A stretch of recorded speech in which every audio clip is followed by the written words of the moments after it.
Kanye was dropping some gems in his interview with Hollywood Unlocked. I know everybody's watching this and they're focused about him and Kim and him not seeing the kids and all that. But one thing I love about Kanye, there's a lot not to love about Kanye, but one thing that I do love about him is even though a lot of his headlines are offensive, there's some depth to him, and he really speaks truths about society. And he said he's a prophet in his own right. I think he's a prophet. But either way, I want to watch this section in this interview where it's 30 minutes and 38 seconds in. I want to watch this section, and he dropped some really important gems about our culture, about American culture, or just like society in general. So let's see what he says here. But I liked his perspective where he's like, man, I couldn't even tell if some of my friends are Democrats. I couldn't tell if some of my friends were Republicans. See, with us, we are forced for that to be thrown in our face for us to judge each other. Also, whether we're Democrat or Republican, and also whether we're rich or poor. You could be in an environment where everyone has money, and you can't really tell how much money someone has. Whereas with us, it's like we have to show our money, we have to show our politics also. That's another thing. You don't have, I wore the hat. Wait, I want to get on that in terms of black people having to show their money. Wow, that's what white supremacy has done. It has made it so that the white race is so valuable that they will always be accepted just because of the color of their skin wherever they go. But for black people to prove some sort of proximity to whiteness, black people to prove that they are acceptable in society, they have to show wealth. This is why we have black people excessively displaying their wealth. Black people being extreme, I won't say it's only black people. You don't get too many white people that when they come into wealth, they're obscene about how they show it, with the money phone and all this nonsense. And this excessive display of wealth amongst the black community often keeps black people poor. It's a very interesting thing, and it's a very unfortunate thing that is what society has designed for us. And one thing that's so interesting is that even after black people excessively display their wealth, they still get kicked out of the club if they're seen as new money or whatever the case is. Like, I'll give you an example. What's his name? Gunna goes on the Breakfast Club, and he talks about how he rented a private jet, and they basically the pilot was just like super rude to him, super racist. At the end of the day, they kicked him out the private jet, even though they paid like $40,000. And it just shows, look, it doesn't matter when you're black, even if you have money, you're still going to be treated like second-class citizens. There are so many other examples of this. So Kanye bringing that up, the fact that we fall into this trap by putting our money into white-owned businesses, white-owned companies that treat us like second-class citizens anyway. And we're still trapped in this mentality that as black people, we have to show our wealth. We have to have excessive displays of wealth. We have to have Chanel bags to be able to be in the position. I remember me having designer bags in high school, and I went to a really preppy high school in New York City, Upper East Side or Upper West Side, really preppy high school. And they would ask me all the time, oh, is that bag real? Is that bag real? And they would only ask me that because I'm black. They only ask me that because I'm black.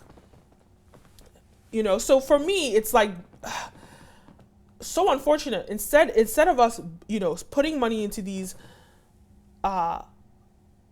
corporations that actually don't even respect us and actually don't want us to wear their products, how about we focus on building black society? So a lot of the racism that black people face is due to black people perpetuating it. And I'm not going to say that white people are not culpable and there's no accountability for them, because they but when you look at the history books, they created white supremacy with West African elites together. And the way that black people treat black people encourage white people to perpetuate it. So we really have to go within and start treating black people better. And it starts with the black household. That's why a lot of this content that you see on my channel, and I talk about the dating and marriage or relationship dynamics within the black community, a lot of this struggle, love, and this toxic mentalities, we really need to heal that, because it starts with the household. If you fix that, you can start to build and start building strong black families, nuclear families. When you start building that, we can then start building black society. So love starts with your home, right? Because if you're not going to love your brother, if you're not going to love your father, if you're not going to love your mother, how are you going to treat the next black person down the street? But Kanye be dropping gems though. You're watching the Kenim O Show, and I'm your host, Kenim O. This video is brought to you by mintedculture.com, where you can check out all of my content. I have several channels across social media: Brand Video Pro, the Kenim O Show, Stream OVG, and Stream OVG Business. But if you head on over to mintedculture.com, you can check out all my content in one place. Also, when you go on the website, you can book a one-on-one consultation or strategy call with me, and I can give you tips, tricks, and strategies in business, filmmaking, media, Web3, NFTs, all the above. So head on over to mintedculture.com to find out more. I wore the hat for the freedom of opinion. You know, my mom was born into a drinking fountain. She was told what fountain she could drink in. And she fought, my grandfather, my father, my family fought for the right to vote. And now I fought for the right to choose who we vote on. Because so here's my issue with Kanye. I said this earlier, right? At the end of the day, his rationale is important, is impactful, but his headlines, his packaging is offensive. And that's why black people don't want to align with Kanye. Not all black people, but I know a lot of black people that refuse to listen to any Kanye West music. I know a lot of black people that will refuse. And it's because of this offense. Like, there are other ways that he could have shown that without wearing a MAGA hat. And I understand that he's a Donald Trump supporter and he supports Donald Trump and all of that, but that hat represents a lot more than, Make America Great Again. That hat was a symbol of white supremacy, and it was used by white supremacists. So to have one of the biggest black musicians wearing that hat, like a Coon, running around like, I support Kanye West, I support Donald Trump. There's no, like, look, if you wanted to support Donald Trump, that's fine. But the way that Kanye branded himself, the way that Kanye positioned himself, made it very, very toxic. And to him, that's what it meant. But when the rest of the world is watching it, that's not what it means to them. And he's now he's being this black icon that is supporting white supremacy. So that's my issue with Kanye in the Trump era. I'll call it Kanye Trump era. That was my issue with him in that era. But at the end of the day, when you peel off the layers and you look at who Kanye is and what he represents within, there's a lot of strength to it. And I think that if he wants to be taken seriously in society, he should stop with the offensive headlines, the offense just to get views and get attention. You are great at getting views and attention. You don't have to do it and hurt the community that built you in the first place, right? Because the black vote is just this. And look, we love Democrats. Democrats know how to talk to black people better than Republicans. So it would be good if we could just comfortably be within this party that would switch to become our party, in the 60s, because we used to be Republicans. And Here's the thing, the Democratic Party used to be called the Republican Party. That's what he's referring to there. It used to be called that, but it still represented Democratic views, right? They just switched the name. But let's keep going. Did you ever reconcile why people were upset about you wearing the hat, though? Because, I mean, honestly, like, I mean, not to get too deep into politics, I look at, like, all the conversation, even that Joe Biden was having with Charlemagne, saying that if you vote Republican, you ain't black. But then now that they're in office, I really don't see the policies being passed to benefit the people that you were going out fighting for. So I get it. I understand, the frustration or the guilt in the games that people play. But I always wondered if you reconcile why people were feeling the way they were feeling about you wearing the hat. Yeah, you know what? I will say I take responsibility for the fact that it hurt their feelings, that it hurt people's feelings, And I also say, I believe now that people, not just black people, just across the board, they're realizing like, yo, you have to let yay be yay. You gotta push it. Like me and Drake. I mean, I'm not going to hear him praise and worship himself more, but there's a little bit of accountability, but I don't believe that as an apology. I don't believe that sincere. He just is going to do what he does, and he's going to continue to be offensive to get headlines.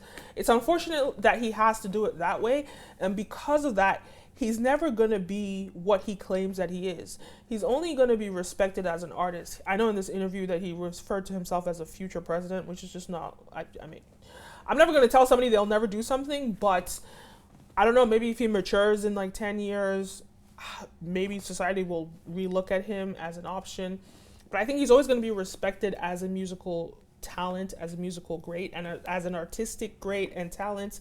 But when it comes down to it, his branding, his positioning is so offensive that it's going to be difficult for people to take him seriously. Another thing that Jason Lee pointed out here is that he had dinner with Kim and Kanye back in the day during the Trump era, and Kim and Kanye were talking about their relationship with Donald Trump.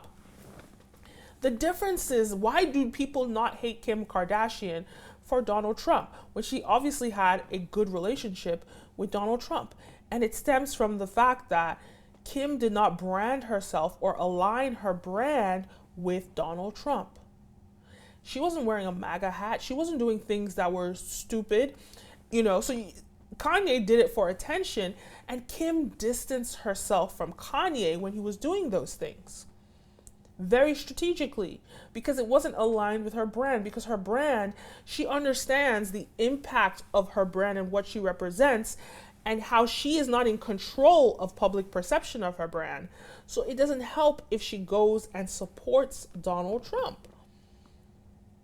And this is one thing that he's not taking accountability for, the impact of his brand and the fact that he doesn't control his image. As much as in his head, I think he thinks that he controls his image, but he doesn't. At the end of the day, I'll give you like Facebook, for example. Facebook creates an app. Facebook has no control about how consumers are going to take that app and use that app.